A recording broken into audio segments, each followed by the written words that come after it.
when he was on the red team, Carmen, when he was on the red team and he described certain agencies and things, he said he was confronted with the reality of the existence of these things. And he said the These very, things being non-human intelligence? yes, and I guess craft, he described them as beings, As beings, okay. extraterrestrial beings that could wipe us out, that could destroy us. They have control, and he said that at that point he could no longer believe in the Sunday school simple God that he was taught about, this God of love who created humanity, sent Jesus as their as its only begotten son, so forth and so on, blah blah blah. And he said no, because a truly loving God, we can get into that, would not create hostile and potentially predatory life forms off this planet or from elsewhere. He said just wouldn't do it. Not the God that I believed in. And he said at that moment, I lost all belief in God. And I'm going to try and be efficient about this because girls, I can natter on. Gals, I can natter on. He said that he was curious about my experiences, and we talked about those. And he asked me what I was reading. It was a book called Cloud Upon the Sanctuary, and it was by a man by the name of Eckarthausen, who was sort of a mystical theologian from the 18th century. And Los Nubes sobre el Santuario, The Clouds Upon the Sanctuary. And actually, it was, I think, Rudolf Steiner's widow who translated it into English. But anyway, he asked if he could borrow the book, and I said yes. But he explained to me that when he was in that chamber, that dodecahedron, that he felt like he had been surrounded by what he described as this woman, this mother. And he said, I felt like what must feel like to be in the womb. But he said, I was just surrounded by love. And he said, and he referred to the Blessed Mother. And I believe Chris Bledsoe down in North Carolina, he experiences some kind of lady, etc. And going back to, the term you used about negra or negro, the Templars had they brought out of allegedly Egypt these Madonnas, these statues, which are called the Black Virgins, La Virgen Negra.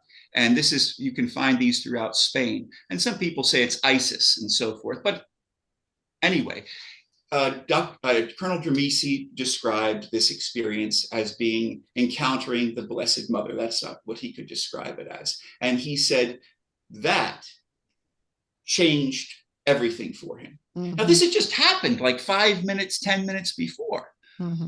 But he had a completely different affect. And I believe, Julia, you had mentioned something when you went to the wall in Jerusalem. What was that, 3 years ago? Or when was it? 2023. Yeah, no, it was the only time I've ever been to Israel was on Rosh Hashana. And it was an impromptu trip, which is not like me. And I was invited to go to an Israeli new friend's house in Jerusalem. So for Rosh Hashanah. So I did, because I thought, when am I going to go to Israel? And it's Rosh Hashanah.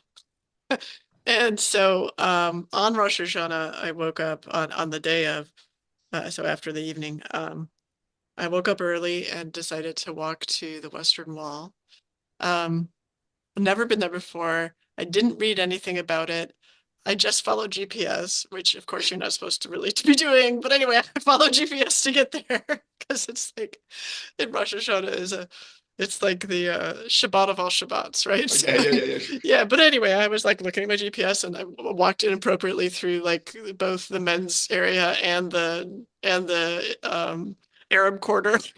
Oh, okay. I thought you were going to say that the area for the chicas. Oh, that's what I was. Yeah, no, I walked in. I'm like, I keep walking because I'm following GPS, and it's like, go this way, and I'm like, all right. And I'm looking around. The Arab quarter is really a fantastic quarter exactly. So I got lost there because and then I had to ask someone like, hey, I'm going for the Western Wall. They're like, oh, you're in the Arab quarter. Go this way. So I got there. I had my hat on, of course. At least I do that. So I'm on the women's side. And I decided to pray I hope it's okay that I'm telling this story, but it's totally related to the It is. Well, feminine face of yes. God thing. Yeah, so I go up there and I hit the wall, and I already had in my pockets prayers for family and friends that I was going to put in the wall, right? I was prepared. And so I started putting them in the wall, and then I just decided I'm just going to pray. And I started praying and nothing. I didn't feel anything. And so I was like, wait a minute. And then I backed up. I sat down and I said, I'm just going to wait until I feel something like inspired.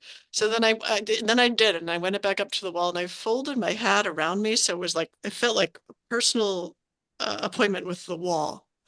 Like The I was, space. there's like, I am right Yeah. here with the wall. I had my hands on the wall with my hat around me, put my forehead on the wall, and then I felt it. And Well, there it is. I was like, oh, it was this deeply feminine.